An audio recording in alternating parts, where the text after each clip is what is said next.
Hi guys, welcome to my channel. This is the face behind Automate Friendly Manual. And in today's video, I'll be showing how to make use of the Automation License Manager known as ALM for remote license usage and to monitor log views on the license that is being managed by the license manager. So now I'll be switching to the AI voice in order to get myself much more clearer in explaining and for you to get the details. Please don't forget to click the subscribe button, like, share the video so that whoever may need this video can quickly get in touch with it. Thank you. Here is the Automation License Manager window opened.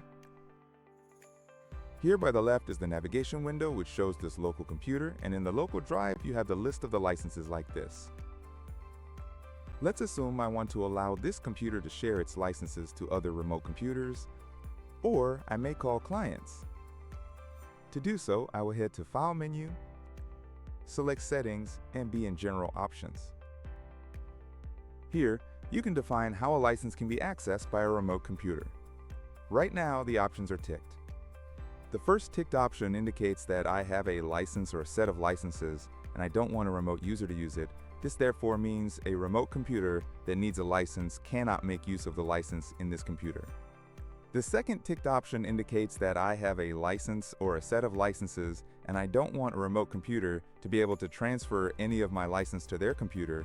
Therefore, a remote computer that needs a license cannot transfer it to theirs. The third option applies to both, means I don't actually want to transfer a license into my local even if a remote server has the permission to transfer a license from theirs. So if I have this unchecked, it now means I want a remote computer to use the license I have, and this computer which needs the license can use it. And if I have this unchecked, it now means I want a remote computer that needs a license to be able to transfer the licenses I have to theirs. This would also mean the remote computer that actually needs this license need to have item number 3 unchecked. That is, I permit a transfer into my local. In this case, I don't want to permit the license to be transferred out of the server, so I have the second option checked. Now, what if I want to make use of a license which is stored in a remote computer? Then, in the connection option, you need to have the Allow Remote Connections enabled with a provided transfer port, usually 4410. Having done that, we basically can add a remote computer to this license manager, which would serve us the licenses we need. Now I can add a remote computer I want to retrieve licenses from, or allow a computer make use of the licenses in this computer. Please don't forget to click the subscribe button, like, share the video so that whoever may need this video can quickly get in touch with it. Thank you. And here in this computer I proceed to the Edit option and select Connect Computer. Here I will provide the computer name. And let's say the name of the remote computer having the license to be shared is Automate Friendly, so we want to add it to this computer license manager in order for us to use its license.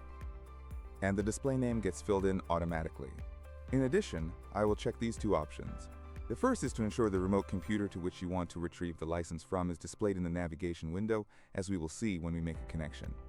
And the other is to ensure that this remote computer license can be searched for and found when the connection is added. This will be included in the favorite option in Settings, as seen here. And this is basically how to allow access for remote license connection.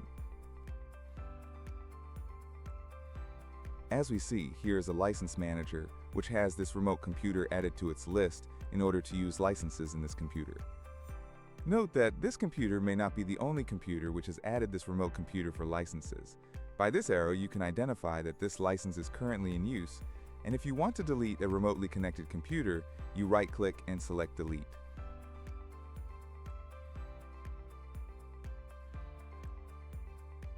Since there could be several users connected to make use of licenses in a remote computer like I am currently, to identify the exact user of a license, I will click on the Log view. This window shows in history on the licenses available in the remote computer I am connected to, and we see, related to each licenses that is in the remote computer, the action on it, that is when it was assigned to a user, as well as when it was released, the computer name, the timestamp, and the user. I can click on Filter to select an action on the license I want to filter on and click Update. On the other hand, I have opened TIAPortal and accessed the Test Suite Advanced tool, and we see that the list is updated to have Test Suite Advanced license assigned, including the info on its user. Do kindly like, share, and subscribe to our channel. This will enable my videos reach more audiences that also requires these knowledge. Heading back to the management view, we have the arrow indicating this license is in use, and until it is released by that remote user, it cannot be used by anyone else. An additional note to take is that if the connection of a remote user making use of the license breaks or gets interrupted, then according to the documentation, it can take up to 3 hours before the license gets released for it to be occupied by a new user. Details can be found in this manual. This interruption can occur due to several reasons, like the remote computer using the license malfunctions. I will now close TIAPortal, and we get to see the license released in the License Manager. By clicking on the refresh icon, we get to see that the license is no longer flagged to be in use. And in the log view, we see the action is updated to release. Hi guys, thanks for watching today's video. Please don't forget to click the like button, click the share button, click the subscribe button, drop a comment behind, and you can visit the channel page to see other videos that could be helpful for you in the development of TIAPortal projects. And thanks for watching once again, and stay connected.